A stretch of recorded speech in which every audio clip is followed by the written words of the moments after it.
кога зборуваме дека агенцијата не ги спроведува посебните истражни мерки, туку само превентивно делува, морам да подсетам за јавноста и за членовите на комисијата дека агенцијата е овластена да делува превентивно, во смисла да собира податоци и да превенира загрозување на националната безбедност, безбедноста на високи државни функционери и се што е утврдено во делот на надлежноста, меѓутоа и во законска постапка да постапува во собирање на податоци за дела против државата.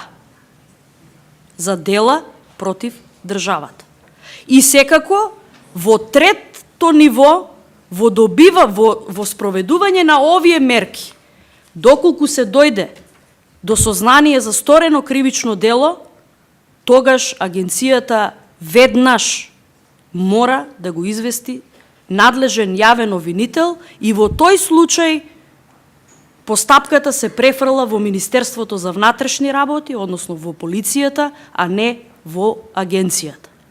Пак ќе укажам, гаранциите за спречување на злоупотреба на оваа мерка е наредбата со ценење на основаноста и на аргументите зошто се бара. Мора да биде исклучиво на судот.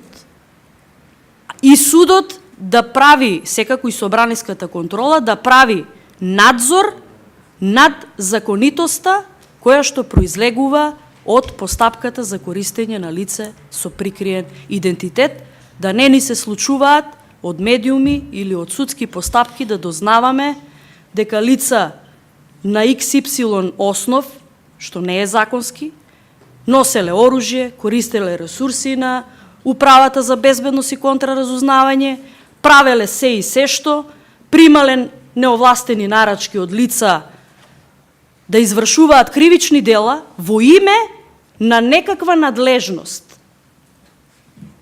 Затоа, бидејќи јавноста не доби одговор, каков бил статусот на тоа лице што сведочеше во судска постапка дека било ангажирано од управата.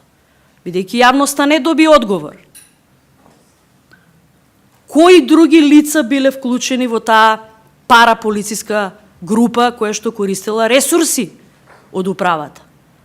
Кој им ги давал задачите? Кој им ги задолжувал ресурсите?